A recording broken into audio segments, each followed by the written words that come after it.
नमस्कार प्रेक्षकांनो, घरोघरी मातीच्या चुली या मालिकेच्या येणाऱ्या भागामध्ये जबरदस्त असा ट्विस्ट येणार आहे. तर प्रेक्षकांनो, जानकीने कोर्टामध्ये ऐश्वर्याच्या मोबाईलचे कॉल रेकॉर्ड सादर केलेले असतात आणि त्यामुळे इथे ऐश्वर्यानेच नानासाहेबांना किडनॅप केल्याचं तिने सिद्ध केलेलं असतं. त्याचबरोबर नानासाहेबांनी कोर्टामध्ये साक्ष देत त्यांना इथे ऐश्वर्याने धक्का दिलेलं आणि त्याचबरोबर सयाजी विखे पाटील यांनी त्यांना किडनॅप केल्याचं सत्य सांगितलेलं असतं. आणि त्याचबरोबर प्रेक्षकांनो, इथे खोट्याचं खरं आणि खऱ्याचं खोटं करणारा आशुतोष निंबाळकर आता इथे जानकी आणि ऋषिकेश या दोघांनी मिळून कोर्टामध्ये सयाजी विखे पाटील बरोबर आशुतोष निंबाळकरांना सुद्धा चांगली अद्दल घडवलेली असते. 6 महिन्यांसाठी त्यांची सनद रद्द करण्यात येते आणि त्याचबरोबर त्यांना जेलमध्ये सुद्धा टाकण्यात येतं. तर प्रेक्षकांनो, येणाऱ्या भागामध्ये या गोष्टी कशा पद्धतीने घडणार आहेत आज आपण सविस्तरपणे बघूया. तर प्रेक्षकांनो, आपण बघितलं इथे सयाजी विखे पाटील याने आशुतोष निंबाळकरांना मुंबईहून बोलावलेलं आहे फक्त आणि फक्त ऋषिकेशला शिक्षा मिळवून देण्यासाठी. तर इथे ऋषिकेश निर्दोष आहे. त्यांच्या घरामध्ये जे काही घडलं होतं हे सगळं ऐश्वर्याच्या कारस्थानामुळे घडलं होतं. नानांना धक्का ऐश्वर्याने दिला, नाव जानकीवरती घेतलं आणि त्यामुळे घरामध्ये गैरसमज पसरवले हे ऐश्वर्याने. आणि त्यामुळे इथे सुमित्राला, शर्वरीला, सारंगला सगळ्यांना जानकीचा खूप जास्त राग आला, कारण तिच्यावरती नानांना ढकलल्याचा आरोप ऐश्वर्याने केलेला असतो आणि पूर्ण घरभर तिने तमाशा केलेला असतो की जानकीने नानांना ढकललं, जानकीने नानांना ढकललं. आणि त्यामुळे सुमित्रा जानकीला घरातून हकलून देते आणि इथे ऋषिकेशसुद्धा घरामध्ये वाद नको, त्याच्या बायकोचा स्वाभिमान जपण्यासाठी ऋषिकेश आपल्या मुलीसह त्या घरातून बाहेर पडतो आणि याच आता गोष्टीचं भांडवल केलं जातं. तर इथे ऋषिकेश कसा गुन्हेगार आहे, त्याने कसा नानांकडून बदला घेतला, असं आता कोर्टामध्ये आशुतोष निंबाळकर खोटं नाटं बोलत असतात. तर इथे आता ऐश्वर्याची चूक आणि इथे भोगावी लागत असते जानकीला. कारण जानकीला आता कोर्टामध्ये विचारलं जातं की तुम्ही घर सोडून का गेला होतात. तेव्हा जानकी म्हणते, कारण नानांना मी जिन्यावरून ढकलले असं माझ्यावरती आरोप झाला होता, पण मी तसं काहीही केलेलं नाही आहे जजसाहेब, नाना पाय घसरून पडले होते. जानकी बघा इथे ऐश्वर्याचं नावसुद्धा घेत नाही, कारण ऐश्वर्यानेच तिला या खोट्या आरोपाखाली अडकवलेलं असतं. पण तरीसुद्धा जानकी तिचं नाव नाही घेत. उलट जानकीने बघितलेलं असतं की नानांना ऐश्वर्यानेच धक्का दिलेला असतो. पण प्रेक्षकांनो, इथे जानकी काही बोलायला जाणार, आशुतोष निंबाळकर तिला गप्प करतात. तिला गप्प केल्यानंतर बिचारी ती गप्पच बसते. आशुतोष निंबाळकर उगाचच तिच्यावरती ओरडतात, अग्रेसिव्ह बोलतात. त्याच्यामुळे जानकी घाबरते. तेव्हा इथे सौमित्रा आता सगळ्या गोष्टी क्लिअर करत असतो की इथे दादा वहिनीच्या नावावरती सगळी प्रॉपर्टी आहे, बिझनेस आहे आणि इथे दोघे जण जर नानांना पुरेपूर बरं करण्यासाठी प्रयत्न करत होते, सगळं काही दादाच्या नावावरती होतं, नाना बरे होत होते, मग इथे ऋषिकेश रणदिवे नानांना का मारतील, काय गरज काय आहे त्यांना मारायची. आणि त्याच्यामध्ये इथे ऋषिकेश रणदिवे यांचा नानासाहेबांवरती खूप जास्त जीव होता, त्यामुळे नानासाहेबांना मारणं हे शक्यच नाही आहे. त्यामुळे इथे आशुतोष निंबाळकर तरीसुद्धा खोटे नाटे आरोप करत असतात. सयाजी विखे पाटील आणि ऐश्वर्याने त्यांना जी काही माहिती दिलेली असते त्याच्यावरून इथे ते खरं खोटं काही बघत नाही.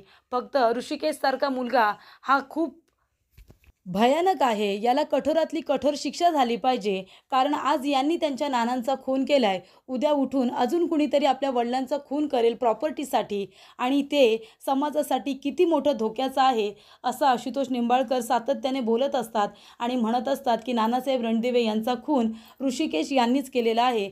कोर्टामध्ये सगळ्यांना साक्ष द्यायला सांगत असतात आणि इथे कुणी काही बोलायला गेलं की त्यांना जसं हवं आहे त्यांच्या सोयीनुसारच ते बोलायला सांगत असतात आणि नंतरला गप्प राहायला सांगतात. अशा पद्धतीनेच इथे आता ऐश्वर्या तर ऋषिकेशच्या विरोधातच असते.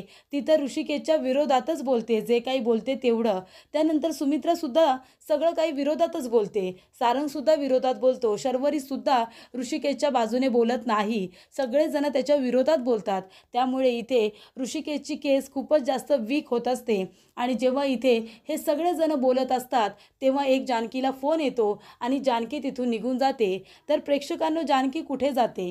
गुलाबने तिला फोन केलेला असतो, कारण जानकी जेव्हा कोर्टात यायला निघालेली असते तेव्हा तिने गुलाबला एक कामगिरी सोपवलेली असते. ती म्हणते, गुलाबदादा तुम्ही आपल्या आउट हाऊसवरती लक्ष ठेवा, कोण येतंय कोण जातंय थोडी लक्ष ठेवा आणि जर तुम्हाला काही संशयास्पद वाटलं तर लगेच मला फोन करा, मी लगेच इथे येईन.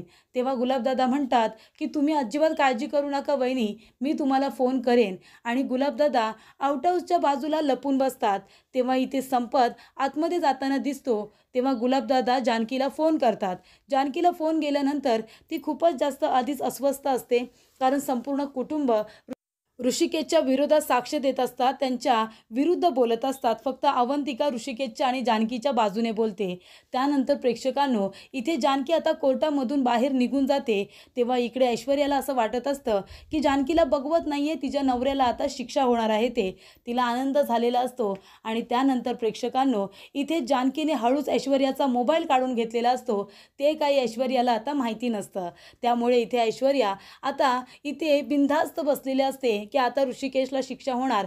पण जानकी जाताना तिचा मोबाईल घेऊन गेलेली असते हे तिला कळतच नाही.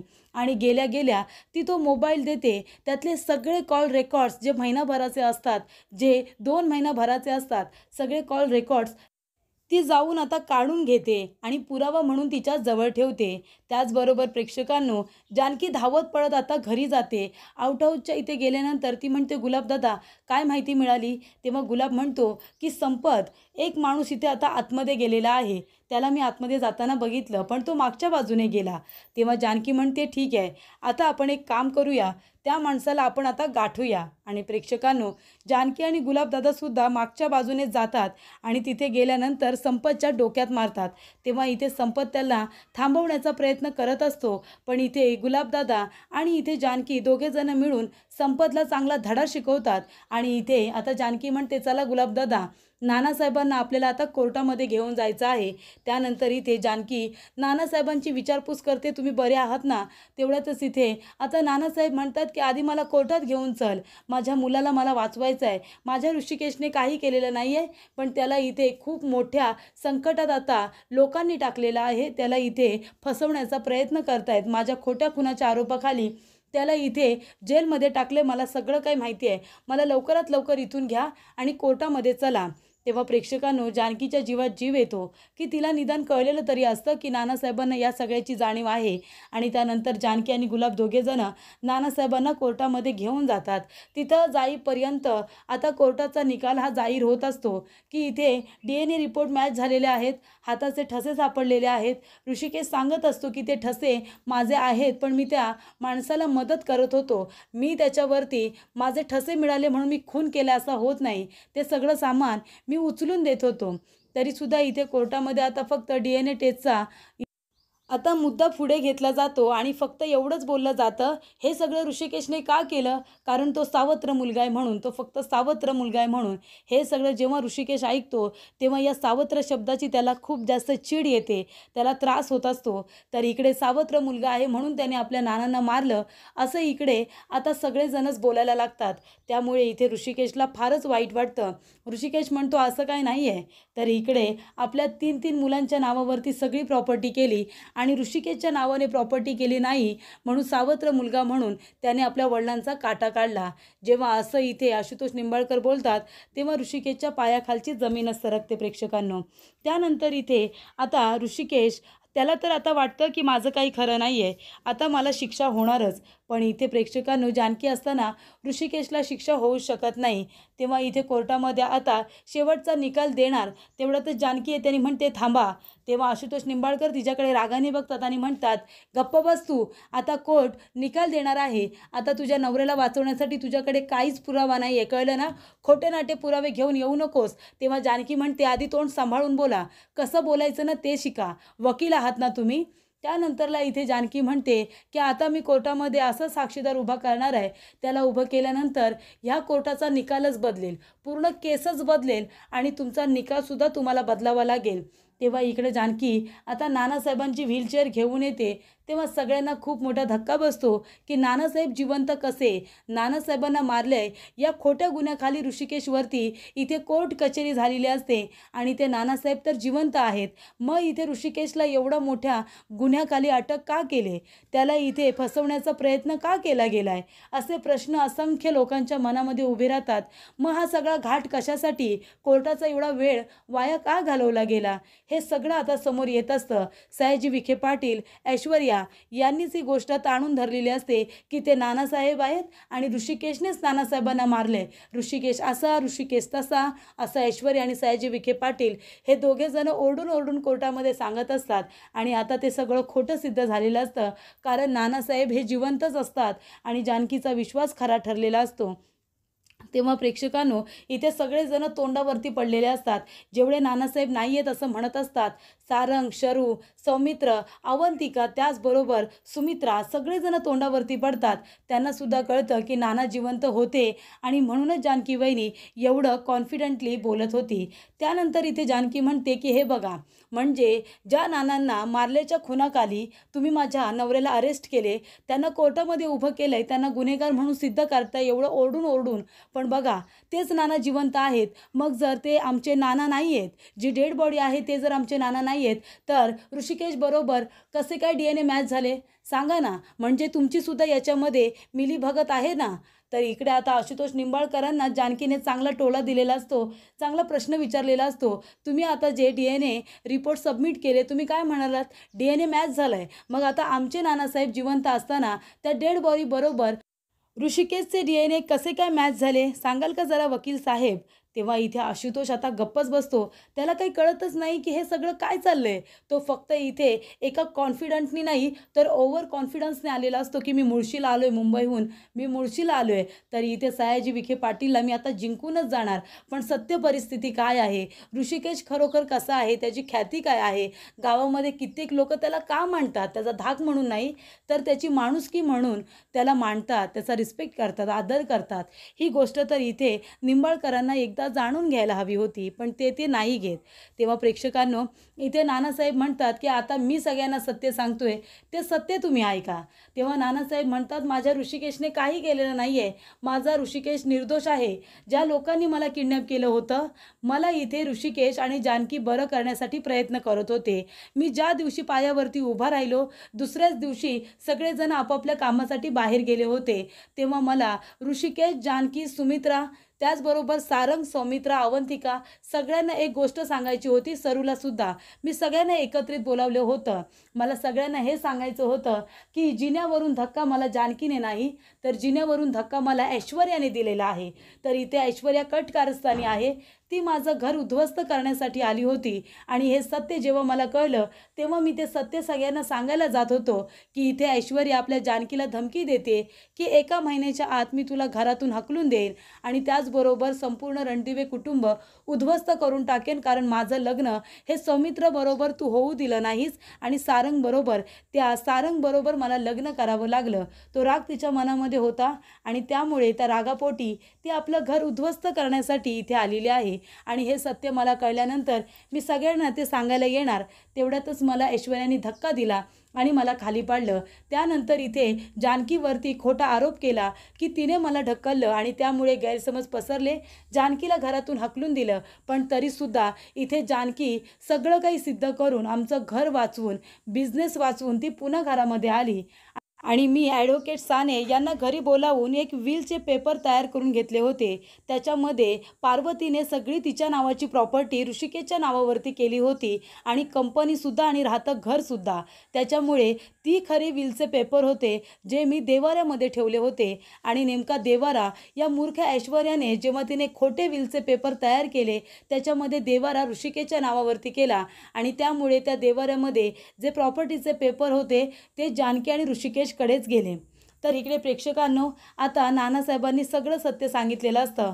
नानासाहेब म्हणतात की ही सगळी प्रॉपर्टी ऋषिकेशचीच आहे आणि मी त्याच्या नावावरतीच केली होती.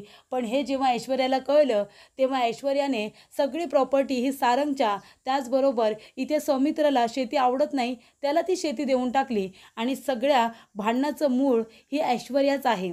ऐश्वर्यानेच मला धक्का दिला आणि जानकीवरती खोटा आरोप केला. हे सत्य मी सगळ्यांना सांगेन त्याच्या आधीच. तरीसुद्धा इथे जानकी घरी परत आल्यानंतर ती डॉक्टरांना भेटून मला बरं करण्यासाठी प्रयत्न करत होती.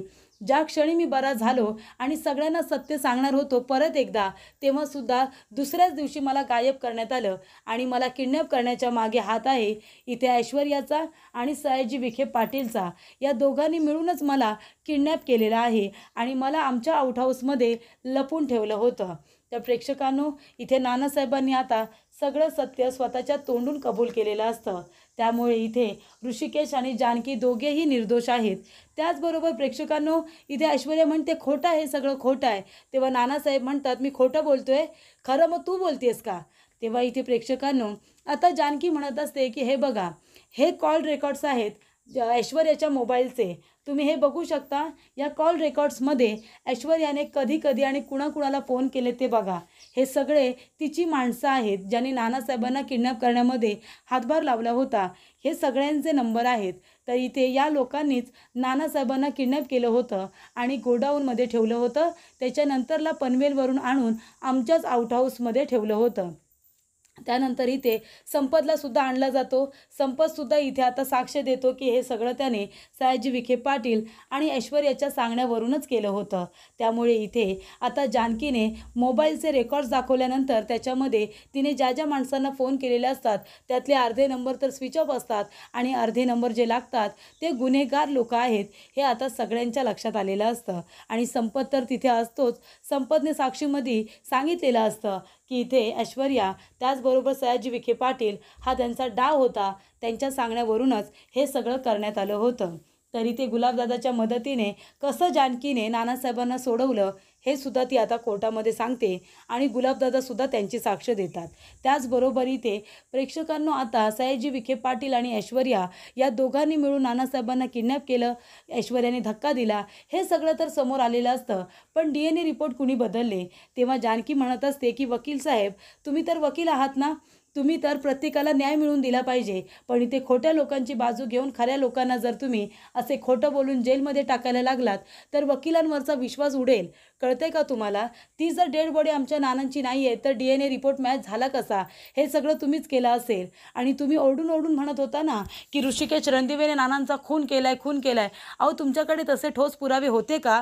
घरामध्ये झालेलं भांडण हे तुम्ही आता केसमध्ये आणून आम्हालाच ब्लॅकमेल करत होता. म्हणजे इथे माझ्यावरती खोटे आरोप झाले की खरे, याचा तुम्ही काही सोक्षमोक्ष न लावता मी नानासाहेबांना धक्का दिला, मला घरातून हकललं. म्हणजे आता कोर्ट कचेरीमध्ये घरातली जी छोटी मोठी भांडणं असतील ती तुम्ही आड आणणार आणि निर्दोष व्यक्तीला जेलमध्ये टाकणार. ही आहे का तुमची स्ट्रॅटेजी? सयाजी विखे पाटीलने तुम्हाला सांगितलं, तुम्ही त्यांचं ऐकलंत आणि माझ्या नवऱ्याला जेलमध्ये टाकायला, फाशीची शिक्षा द्यायला मोकळे झालात. कुणी दिला तुम्हाला अधिकार? तेव्हा इथे प्रेक्षकांनो, आता जानकीने सुद्धा आशुतोष निंबाळकरांना चांगलं सुनावलेलं असतं आणि जानकी लगेचच कोर्टामध्ये जज साहेबांना म्हणते की जज साहेब, इथे आमचे नानासाहेब जिवंत असताना ती डेड बॉडी कुणाची आहे माहिती नाही, पण माझ्या नवऱ्यावरती खोटे आरोप केले गेले ते ऐश्वर्याने केलेत आणि सयाजी विखे पाटीलने केलेत आणि त्या सगळ्यामध्ये ॲडव्होकेट आशुतोष निंबाळकर यांनी त्यांची साथ दिली. खोटे DNA रिपोर्ट तयार करायला लावले आणि माझ्या नवऱ्याला अटक करण्याचा प्रयत्न केला. आता जर आमचे नानासाहेब सापडले नसते तर माझ्या नवऱ्याला इथे जेलमध्ये टाकलं असतं आणि नंतर जन्मठेप किंवा फाशीची शिक्षा तुम्ही दिली असती. त्याला जबाबदार कोण? त्यामुळे इथे आशुतोष निंबाळकरांना सुद्धा काही ना काहीतरी शिक्षा झाली पाहिजे. कारण पुन्हा अशी खोटी केस घेऊन खऱ्या माणसाला जर जेलमध्ये वकील टाकत राहिले तर न्याय कुणाला मिळणार? तेव्हा इथे प्रेक्षकांनो, आता जानकीने खूपच चांगला मुद्दा उपस्थित केलेला असतो. त्यामुळे जज साहेब म्हणतात की तुम्ही बोलताय ते अगदी बरोबर आहे. पुरावे सादर करत असताना त्यांची शहानिशा करणं हे अत्यंत आवश्यक आहे. त्यानंतर इथे प्रेक्षकांनो, आता जज साहेब म्हणतात की आशुतोष निंबाळकर, तुमची 6 महिन्यासाठी आता सनद रद्द करण्यात येते आणि त्याचबरोबर तुम्हाला काही दिवसांची पोलीस कस्टडीसुद्धा सुनावण्यात येते. त्यामुळे इथे प्रेक्षकांनो, सयाजी विखे पाटीलला मदत करता करता आशुतोष निंबाळकर यांचा जो काही ओव्हर कॉन्फिडन्स असतो तो आता सगळ्यांनी पायदळी तुडवलेला असतो आणि त्यांनासुद्धा इथे शिक्षा झालेली असते. तेव्हा आशुतोष निंबाळकरांना सयाजी विखे पाटीलचा खूप राग येतो. कारण इथे ऋषिकेश रणदिवे किती चांगला आहे हे आता सांगण्यासाठी अख्खं गाव तिथे आलेलं असतं. त्याचबरोबर इथे जानकीने योग्य वेळेवरती नानांना कोर्टामध्ये आणल्यामुळे ऋषिकेश निर्दोष आहे हे सिद्ध झालेलं असतं. आणि त्यानंतर जानकी म्हणते की आणि DNA रिपोर्ट बदलले कुणी? खरा DNA रिपोर्ट जिथे आता लॅब असते आणि त्या लॅबमध्ये DNA रिपोर्ट तयार केले गेलेले असतात, त्याची एक कॉपी आता जानकीने मागवलेली असते आणि ती खरी कॉपी असते. ती कॉपी दाखवल्यानंतर इथे हे सिद्ध झालेलं असतं की DNA रिपोर्ट हा मॅच झालेलाच नाही आहे. मग तो खोटा DNA रिपोर्ट कोण घेऊन आलं? तेव्हा इथे ऐश्वर्याची बातमी सांगत आलेली असते ना, की इथे नानासाहेबांचा आणि ऋषिकेशचा DNA मॅच झाला आहे म्हणून. म्हणजे इथे जानकी आता खूपच जास्त कॉन्फिडेंटली म्हणते की ऐश्वर्यानेच DNA रिपोर्ट बदलले असतील आणि खोटे DNA रिपोर्ट तिथे हातामध्ये त्यांच्या दिले असतील. असं सांगितल्यानंतर सगळ्या गोष्टींचा खुलासा होतो. सुमित्रा इथे ऐश्वर्याच्या जोरदार कानाखाली देते आणि म्हणते की तोंड दाखवू नकोस परत मला, आणि पोलिसांना म्हणते घेऊन जा हिला, घेऊन जा आणि हिला तिच्या गुन्ह्याची शिक्षा मिळवून द्या.